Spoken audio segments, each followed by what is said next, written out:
Imran series novel mission positive and negative by Syed Ali Hasan Gilani ख़ास number आखिरी हिस्सा मुकम्मल नावल। अरे ताहिर वो देखो, जंगल में उस तरफ आग के शोले उठ रहे हैं और काफ़ी रात होने की वजह से आग के शोले बहुत ज़्यादा वाज़िया हैं, जैसे हैंड ग्रेनेड और बमों से इस जगह को निशाना बनाया गया हो और दो ग्रुपों में सख्त मुकाबला हुआ हो। रूशी ने चौंक कर कहा तो ब्लैक ज़ीरो भी चौंक गया। हाँ मिस रूशी, मुकाबला तो हमारी टीम का ही हुआ होगा और असली एजेंटों से मुकाबला हो रहा होगा जो अपने खुफिया लेबॉर्ट्री को हर हाल में बचाना चाहते हैं, जो कि उन्होंने खुफिया बनाई थी, लेकिन हमने वैश्यों की वजह से उसका बैद पा लिया है। ब्लैक ज़ीरो ने कहा तो चलो आगे बढ़ो, लेकिन एहतियात से, क्योंकि रात का वक्त है और यहाँ घने जंगल में दरिंदे भी हम पर हमलावर हो सकते हैं। रूशी ने कहा तो दोनों ने एहतियात से पहाड़ी के घने शाखों से निकल कर जैसे ही नीचे उतरे, उनको नीचे जोसेफ, सुलेमान और दीगर साथी नजर आए और सर सुल्तान मुकम्मल तौर पर गीले थे, जैसे एक दफ़ा फिर अभी गहरी नदी के पानी से निकले हों। क्या हुआ जोसेफ, तुम नीचे यहाँ नदी में क्या करने आए हो? और वहाँ जंगल में आग लगी है, जिससे लगता है कि हमारे साथी इसराइली एजेंटों से मतभेद हैं। ब्लैक ज़ीरो ने X2 के ब्रावे मखसूस लहजे में कहा, क्योंकि यहाँ सर अब्दुल रहमान, डॉक्टर फारूकी और सर दावर भी मौजूद थे।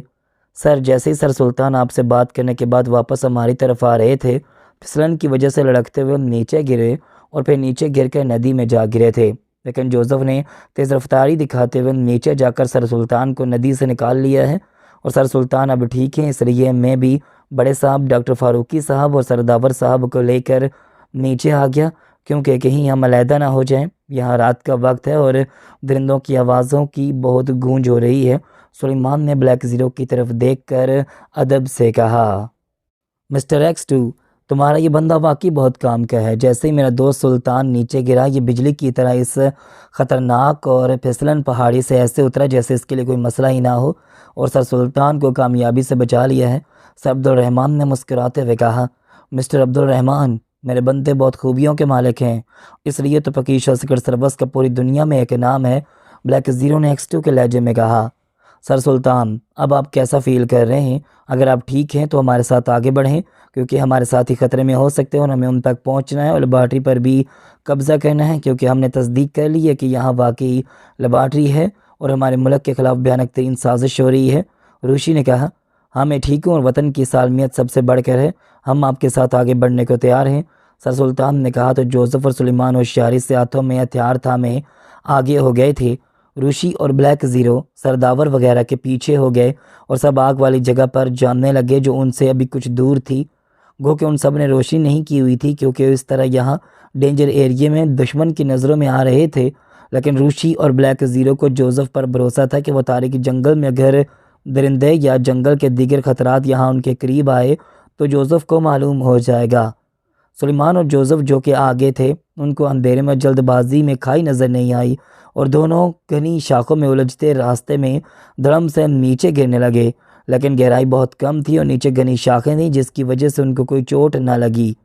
अरे जोसेफ, वो देखो, यहाँ घनी शाखों से कुछ फोर्स वाले बाहर निकल रहे हैं और जंगल में आग वाले हिस्से की तरफ भाग रहे हैं। सुलेमान ने संभल कर कहा तो जोसेफ भी चौंक गया।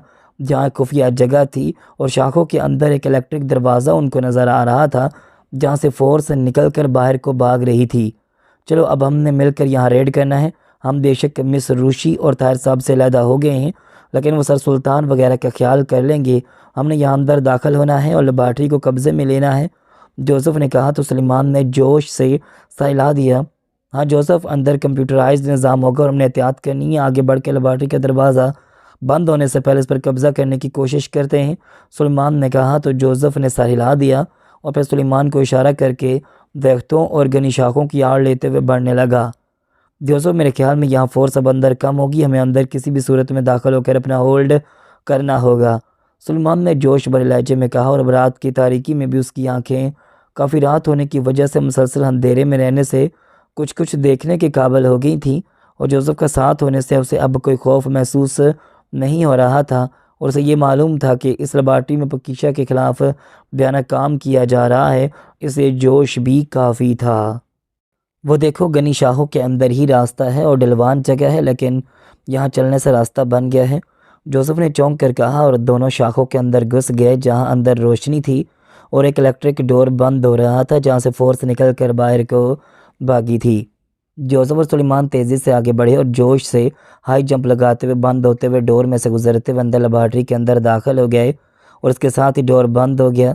जोसेफ और सुलेमान जैसे ही अंदर फर्श पर नीचे गिरे, उन्होंने बेदरेक फायर खोल दिया क्योंकि उन्होंने देख लिया था कि अंदर भी इसराइली फ़ोर्स के 4 अफराद गन लिए खड़े थे और चौंक कर इन दोनों को देखा और उन पर फायर करने लगे, मगर जोसेफ और सुलेमान चौंके जोश में थे और होशियार थे, इसलिए इन दोनों के फायर से चारों हिट होते चले गए। उनके मुंह से चीखें निकलीं और नीचे गिरकर तड़पने लगे और उनके मुंह से चीखें निकल गईं और नीचे गिरकर तड़पने लगे। यहाँ सुलेमान ने भी कमाल फुर्ती दिखाई थी क्योंकि बेशक सुलेमान एक बावर्ची था, लेकिन टाइगर ने और रबार्ट ने जो उसे बिग बॉस कहता था और उसकी चर ज़बानी की वजह से, ज़िंदा दिल होने की वजह से उसकी बहुत इज्जत करता था और उसे सुलेमान को काफ़ी ट्रेनिंग दे रखी थी और सुलेमान मुश्किल सूरत हाल से निपटना खूब जान गया था कि जो कि यहाँ उसके काम आया था और जोसेफ का खूब साथ दे रहा था। अरे कौन हो तुम और यहाँ क्या करने आए हो? उनको तेज़ आवाज़ें सुनाई दी तो जोसेफ और सुलेमान ने जबड़े फेंच कर एक दफ़ा फिर फायर खोल दिए और रिट रिट की आवाज़ों से यहाँ चौंक कर इकट्ठे होने वाले लोग जो इसराइली यहूदी साइंसदान थे सब हिट होते चले गए और नीचे गिर कर तड़पने लगे। जोसेफ और सुलेमान ने यहाँ इतनी बरक रफ्तारी बंद होती लेबॉर्ट्री के अंदर कूद कर यहाँ बाकी मामदा फोर्स पर काबू पा लिया था और खुफिया लेबॉर्ट्री को पाकर यहाँ पर अब कंट्रोल उनके हाथ में था। कौन हो तुम और यहाँ कैसे पहुँच गए? उनको एक कमरे में से एक उधेड़ उम्र शख्स की आवाज़ सुनाई दी जो बाहर निकल कर हैरत की शिद्दत से यहाँ बदली हुई सूरत हाल को देखने लगा और खौफ की शिद्दत से उसका चेहरा जर्द था। तुम कौन हो? यहाँ तारीख जंगलों में क्या काम हो रहा है?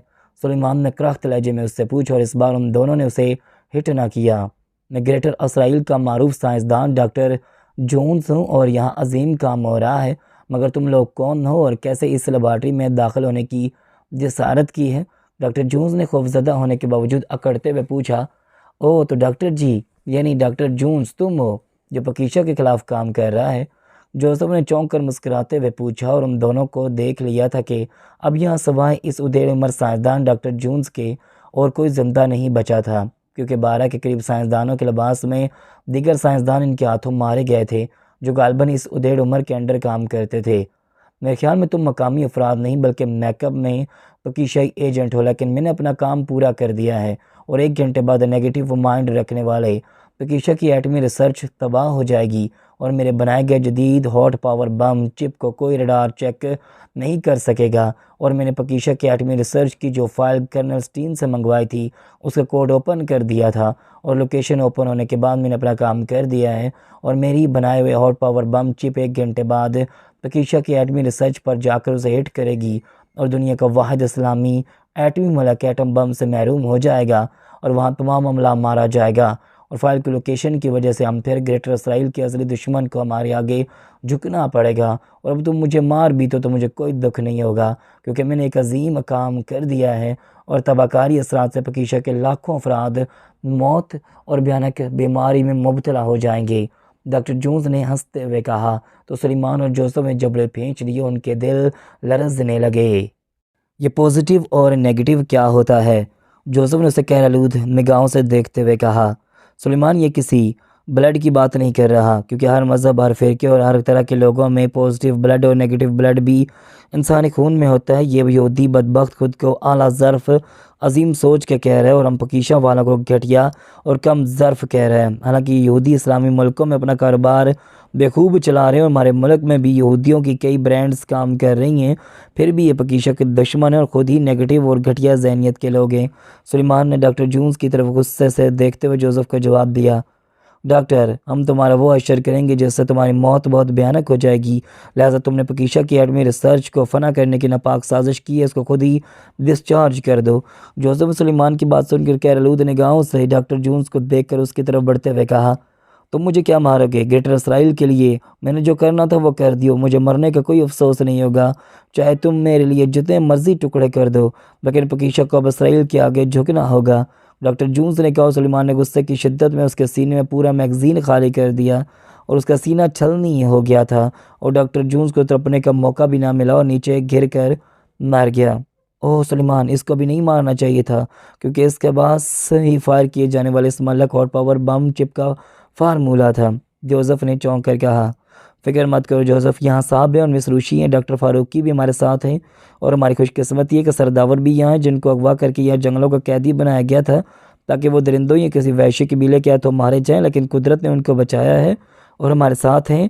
और उनके रहनुमाई से इंशाल्लाह ये यहूदी बदबख्त अपने नापाक मकसद में कामयाब नहीं होंगे। लेकिन बकूल इस खबीस डॉक्टर के हमारे पास वक्त बहुत कम है और 1 घंटे बाद पकीशा ख़तरे में पड़ जाएगा और एटमी रिसर्च लेबॉर्ट्री जहाँ तबाह होगी, वहाँ उसके ब्लास्ट होने से मुअल्लक रेज़ फैलने से लाखों इंसानों की जान खतरे में पड़ जाएगी। इसे हमें सरदावर को यहाँ जल्दी लाना होगा। सुलेमान ने जबड़े फेंचते हुए तशवीश से कहा और उस कमरे में आ गया जहाँ से डॉक्टर जून से निकला था। अरे वो देखो सुलेमान, यहाँ 3 बड़े कंप्यूटर हैं, जहाँ दीवार में चस्पा दीवार के दोनों कोनों और दरमियान में 3 कंप्यूटर नस्ब हैं, जहाँ से कोई पकीशा का नक्शा बना हुआ नज़र आ रहा है और कोई चीज़ जो आग बन कर वहाँ का रुख कर रही है। जोसेफ ने चौंक कर कहा और इमरान का दिया स्पेशल सेटेलाइट फ़ोन निकाल कर इमरान को फ़ोन करने लगा। हाँ जोसेफ, यही आग का बना हुआ निशान मेरे ख्याल में वही हॉट पावर बम चिप होगी जो हर मुमकिन कोशिश के बावजूद अपने निशाने को हिट करेगी, यानी पकीशा की एटमी लेबॉर्ट्री बहुत डेंजर में है। सुलेमान ने चौंक कर कहा और कंप्यूटर स्क्रीन पर खड़े होकर यहाँ मौजूद बटनों को देखने लगा, लेकिन उसे कुछ समझ नहीं आ रही थी और सुलेमान मुठियाँ फेंच कर रह गया। सुलेमान कॉल नहीं मिल रही। लगता है यहाँ यहूदी डॉक्टरों ने ऐसी रेस छोड़ी हुई है जिससे यहाँ से कॉल नहीं मिलाई जा सकती, या शायद किसी कोड से कॉल मिल सके, लेकिन अब कॉल नहीं मिल रही।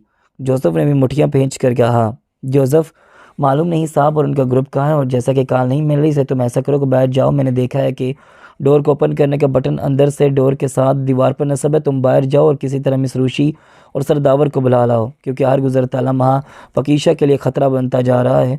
सलमान ने तेज़ी से जोसेफ से कहा, ठीक है तुम यहाँ रहो और बेशक डोर बंद कर दो। जैसे ही मैं इनको यहाँ ले आऊँगा डोर खोल देना, क्योंकि यहाँ कंप्यूटर स्क्रीन पर बाहर का मंजर आवेज़ा है कि बाहर कौन होगा। जोसेफ ने कहा तो सलमान ने सा हिला दिया और दोनों उस कमरे से बाहर निकल कर फिर डोर की तरफ बढ़े, जहाँ वाकई हर तरफ लाशें बिखरी हुई थी जो उन्होंने बिछाई थी, और उनको फलांग कर डोर के पास आ गए तो सुलेमान ने यहाँ दीवार के साथ नस्ब 2 रेड और ग्रीन बटनों में से ग्रीन बटन को प्रेस किया तो डोर सरर की आवाज़ के साथ खुलता चला गया, जहाँ बाहर घनी शाखें और तारीकी थी। जोसेफ, अपना ख्याल रखना, बहुत ख़तरनाक और दरिंदों से पुर जंगल और सबसे बढ़कर रात काफ़ी बीत चुकी है, सुलेमान ने कहा।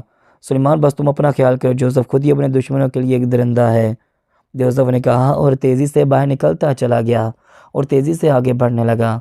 जैसे ही शाखों से कल निकल कर बाहर निकला थोड़ा और घने जंगल में घुसकर आगे बढ़ा तो चौंक कर रुक गया।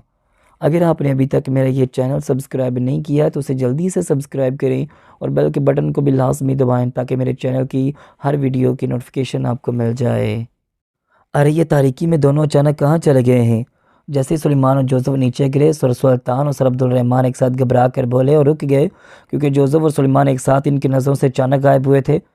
मेरे ख्याल में आगे खाइए और हमें रास्ता बदल कर आगे बढ़ना होगा, वरना हम भी मुश्किल के शिकार हो सकते हैं, ब्लैक ज़ीरो ने उन चारों को रोकते हुए कहा। लेकिन मिस्टर X2, सुलेमान और जोसेफ का क्या बनेगा? सर सुल्तान ने परेशानी से कहा। जोसेफ जंगलों का प्रिंस है और उसका तजुर्बा आपको भी चंद लम्हे पहले हो चुका है, और वो सुलेमान चौंके उसके साथ है, इसलिए इनकी फ़िक्र ना करें, वो हमें मिल जाएंगे। लेकिन आपको हिम्मत का मुजाहरा करना होगा और हमारे साथ आगे बढ़ना होगा।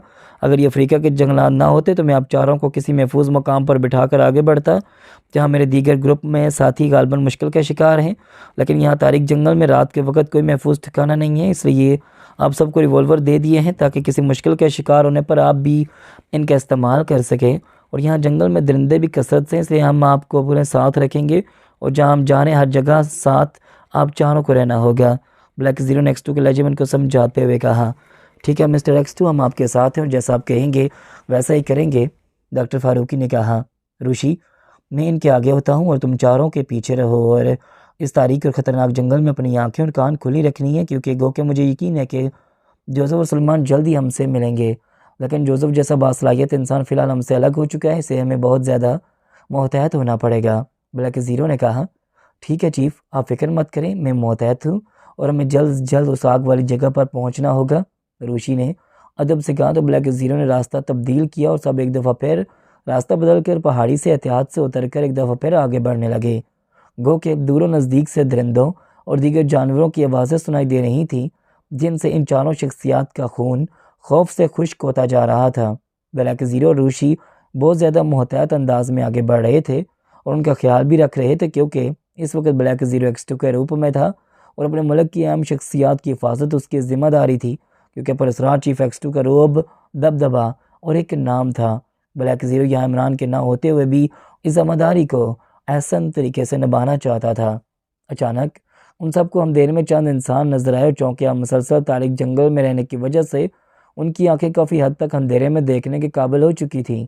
इसे उनको जंगल में एक जगह से चंद इंसान नजर आए जो तेज़ी से आगे की तरफ बढ़ रहे थे, जैसे अपने साथियों की मदद करना चाहते हों। और ब्लैक ज़ीरो के उकाबी नज़रों ने भांप लिया कि इसराइली फ़ोर्स के मेम्बरान हैं जो आग वाली जगह पर भागते चले जा रहे हैं। तो ब्लैक ज़ीरो ने भी अपनी स्पीड तेज़ कर दी और रूशी को उन चारों की हिफाजत का कहकर तेज़ी से आगे बढ़ गया और घने दरख्तों की आड़ लेता हुआ उनके पीछा करने लगा और जल्दी वहां पहुंच गया जहां जंगल में आग लगी हुई थी। यहाँ कर्नल और उसके मजीद साथी खड़े थे। फायर! कर्नल स्टीन के मुंह से गूंजदार आवाज़ निकली तो ब्लैक ज़ीरो चौंक गया, क्योंकि उसने आग की तेज़ रोशनी में देख लिया था कि उसकी टीम के और रबाट के ग्रुप के 8 साथी एक जगह साकन पड़े थे। और यहाँ ब्लैक ज़ीरो को अजीब सी बू महसूस हो रही थी, जैसे यहाँ कुछ देर कबल कोई ख़तरनाक गैस का इस्तेमाल किया गया हो, लेकिन अब उसका असर तो ज़ायल हो चुका था, लेकिन उसकी बू अभी बाकी थी। इससे पहले कि ब्लैक ज़ीरो कुछ सोचता, अचानक उसने देखा कि जंगल की अकबी सिमत जहाँ घने दरख्तों का बसीरा था, वहाँ से यकलख्त रेड रेड की आवाज़ें गूंजी और उनके साथियों पर फायर करने वाले फोर्सेस का खात्मा हो गया। उसी दौरान जो फोर्स यहाँ पहुँची थी, उन्होंने गालबन इमरान और खावर को देख लिया था और खावर ने ब्लैक ज़ीरो को भी देख लिया था कि इन फोर्स पर खावर और इमरान की तरफ से फायर हुए थे। लेकिन यहाँ नहीं पहुँचने वाली फोर्स को देखकर इमरान, खावर और कर्नस्टीन चौंक गए थे, जिन्होंने इमरान और खावर पर फायर किए थे। और इमरान और खावर के तेज़ी से एक तरफ हो जाने के बावजूद इमरान की पंडली में आग बढ़ती चली गई थी और खावर के बाजू पर भी एक गोली लगी थी। दोनों के हाथों से हथियार छूट गए थे। फायर! इन दो को और यहाँ मौजूद इनके 8 साथियों को जल्दी से भून डालो। कर्नस्टीन ने अपने साथियों के नई कमक को देखकर ज़ोर से चिल्लाते हुए कहा। तो फोर्सेस के हाथों से एक दफ़ा फिर रिवॉल्वर्स की गोलियां निकली, लेकिन इसके साथ यह ब्लैक ज़ीरो भी इन एक्शन हो चुका था। उसने एक ही लाइन में खड़े इन 5 इसराइली कमांडोज फोर्सेस पर फायर करके इनका खात्मा कर दिया।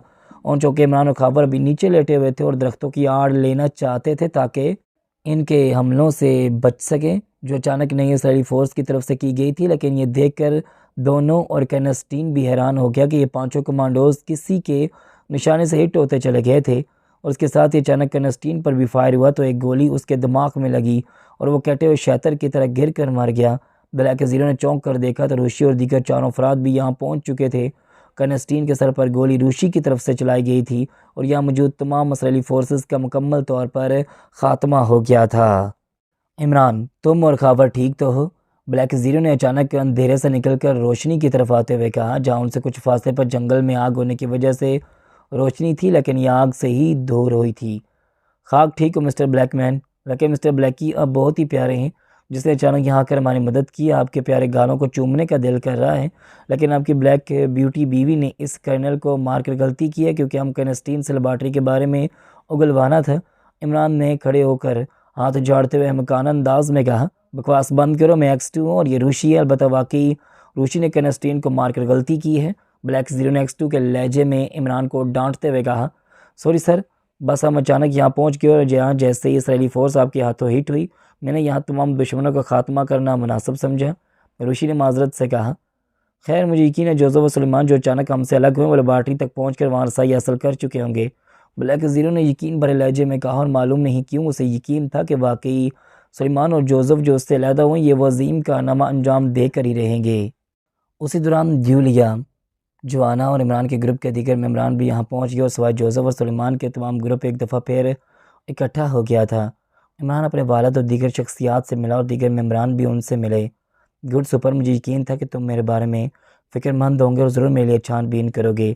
सर अब्दुर्रहमान ने सुपर फयाज को उन सब के साथ देखकर खुश होते हुए कहा तो सुपर फयाज के चेहरे पर फतह की मुस्कुराहट रेंग गई। लेकिन हमारे साथियों को क्या हुआ है? शायद ये किसी ख़तरनाक गैस का शिकार हो गए हैं। ब्लैक ज़ीरो ने चौंक कर कहा, सर मैं इनके हालात जानता हूँ, अभी इन सब को ठीक कर देता हूँ जिनको इश्क का मर्ज़ लाहक हो गया है। इमाम ने अहमकाना लहजे में कहा और उन सब की तरफ बढ़ा तो उनको मखसूस झटके देकर ठीक करने लगा। तो दीगर साथी भी इमाम का साथ देकर रबाट की टीम के मेहमान को ठीक करने लगे और थोड़ी देर बाद सब ठीक थे और उठकर खड़े हो गए थे। मेरे ख्याल में चीफ़, अब हमें दोबारा पहाड़ी की तरफ बढ़ना चाहिए जहाँ गालबन लेबॉर्ट्री है। रूशी ने अदब से ब्लैक ज़ीरो की तरफ देख कर कहा। उसी दौरान जख्मी रोज़ी रास्कल, सदीकी, इमरान और खावर के ज़ख्मों पर बैंडेज कर दी गई थी और सब एक बार फिर वापस सोने लगे।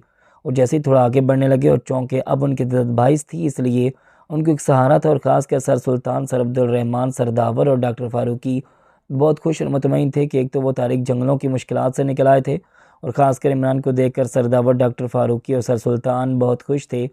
गो कि अब भी ये सब एहतियात बरतते हुए थे कि आखिर को आधी रात होने को थी और सब तारीख जंगल के मुसाफिर थे। और यह भी खदशा था कि इसराइल की कहीं से छुपी हुई फोर्स भी अचानक उन पर हमला कर सकती थी। लेकिन फिर भी अब उन्होंने तेज़ रफ्तार टार्चें जला रखी थी, और जैसे ही पहाड़ी के करीब पहुंचे उनको अचानक जोसेफ नजर आए तो सब ठिठक कर रुक गए और उसे देखने लगे। दरअसल जोसेफ जिन अफराद को देखकर चौंका था वो उसके अपने ही साथी थे, और सरदावर को देखकर उसने सुख का सांस लिया था। बॉस और सरदावर, शुक्र आप मुझे मिल गया, जल्दी करें, मेरे साथ चलें, पकीशा की सालमियत ख़तरे में है। जोसेफ ने उनको देखकर तेज़ लहजे में कहा। मगर जोसेफ बिग बॉस का है और कैसे पकीशा की सालमियत ख़तरे में है? रबार्ट ने हैरत से पूछा। यार बार तुम फिक्र मत करो, सलमान खैरियत से है और लेबार्ट्री में है, और आप सब भी तेज़ी से मेरे साथ चलें क्योंकि लेबार्ट्री कंट्रोल हमारे हाथ में है। और इस मिशन में रबार्ट के बिग बॉस ने भी ज़बरदस्त सलाहियतों का मुजाहरा किया है। जोसेफ ने मुस्कुराते हुए तेज़ी से आगे बढ़ते हुए कहा और उनके मुख्तसर लफ्ज़ों में बताने लगा कि किस तरह उन्होंने लेबार्ट्री पर कब्ज़ा करके वहाँ अपना होल्ड किया है, और अब पहाड़ी जहाँ डलवान बनी हुई थी और कदावर शाखें थीं उसमें घुस गया और सब उसके साथ आगे बढ़ने लगे। सर अब्दुल रहमान और सुपर फयाज सुलेमान जैसे बावर्ची के लिए रबार्ट के मुंह से बिग बॉस का सुनकर हैरान हो गए थे। अचानक उनको एक पत्थर नज़र आया, लेकिन ये देखकर सब चौंक गए कि अचानक पत्थर का सर एक तरफ हुआ और एक इलेक्ट्रिक का दरवाज़ा था जो खुल रहा था, और उनको अंदर सुलेमान नज़र आ गया जो उन सबको देखकर खुश हो गया था, लेकिन उसके चेहरे पर परेशानी थी। वेरी गुड जोसेफ, ये तुमने बहुत अच्छा किया कि सुलेमान को अंदर ही रहने दिया था, वरना अगर तुम दोनों बाहर आते तो ये खुद साख्त हाई स्टील मेटल का डोर बंद हो जाता और उसे खोलने में हमें बहुत देर हो जानी थी, और उसकी खोलने का चौंके अंदर से मैकेनिज़्म है, इसे एक फ़र्द के अंदर होना लाजमी था, सरदावर ने कहा।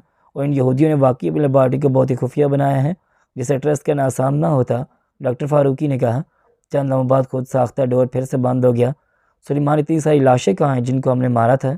जोसेफ ने हैरान होकर पूछा, क्योंकि अब उसे डॉक्टर जून समेत कोई लाश नज़र नहीं आ रही थी। यहाँ मैंने देखा ही दूसरे कमरे में एक बरकी बट्टी भी बनी हुई है, तो मैंने सब लाशों को उठाकर बरकी बट्टी में डाल दिया और खून साफ़ कर दिया, क्योंकि मुझे इस खून से बू और लाशों से खौफ महसूस हो रहा था, सुलेमान ने कहा। तो जोसेफ समेत सब मुस्करा दिए। वेल डन मिस्टर सुलेमान, तुम हो तो इमरान के बावर्ची, लेकिन तुमने इस मुहिम में बहुत काम किया है। ब्लैक ज़ीरो ने X2 के लहजे में उसकी तारीफ़ की तो सर अब्दुल रहमान, इमरान और रबार्ट के चेहरों पर मुस्कुराहट रिंग गई, और सुपर फयाज भी तहसीन अमेज़ निगाहों से उसे देखने लगा। सरदावर, सुलेमान और जोसेफ के कहने पर जैसे ही डॉक्टर जोन्स के कमरे में गए, उनको कमरे में तीन अतराफ़ में दीवार में नस्ब तीन बड़े और जदीद साख्त के कंप्यूटर स्क्रीनें नज़र आईं, तो सरदावर चौंक कर दरमियान वाले कंप्यूटर के करीब गए। Oh no!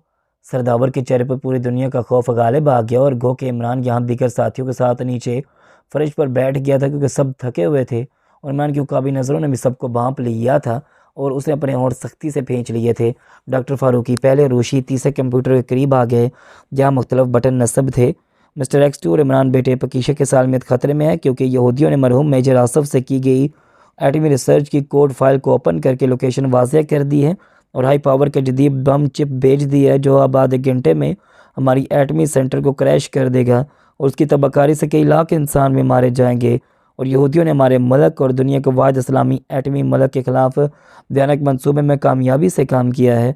सरदावर ने इंतहाई परेशानी से कहा। सर, क्या इसका कोई तोड़ नहीं है? इस बार तनवीर ने पूछा, क्योंकि सबके चेहरे पर उनकी बात सुनकर खौफ से जर्द पड़ चुके थे। मैं कोशिश करता हूँ, इसके लिए मुझे इमरान बेटे की ज़रूरत पड़ेगी और एक और फ़र्द भी जो साइंसी निज़ाम को अच्छी तरह जानता हो, सरदावर ने कहा, और इमरान की तरफ देखने लगे तो इमरान ने मुस्कुरा कर सर हिला दिया। मुझ गरीब को क्या मालूम कि साइम किस बला का नाम है, अलबत्ता डॉक्टर फ़ारूकी और रूशी भी मेरी तरह जाहिल अफराद ही हैं, इमरान ने मकाना अंदाज में कहा। तो सरदावर चौंक गए। ओ सॉरी, वाकई यहाँ रूशी बेटी और डॉक्टर फ़ारूकी भी मौजूद हैं। अब मैं इस बम चिप को डिस्चार्ज करता हूँ जो सिर्फ यहाँ इन तीन बिग कंप्यूटर से ही हो सकता है, और ये शुक्र है कि डॉक्टर जून ने मरने से पहले इन कंप्यूटर्स को ब्लॉक नहीं किया, वरना हम कुछ नहीं कर सकते थे, सरदावर ने कहा। दरअसल इमरान खुद भी बगौर इन कंप्यूटर्स को देख रहा था, जहाँ स्क्रीन पर एक आग का शोला तेज़ रफ्तारी से आगे बढ़ रहा था, जहाँ पकीशा का एक नक्शा भी बना हुआ था और उसका रुख उसी तरफ ही था।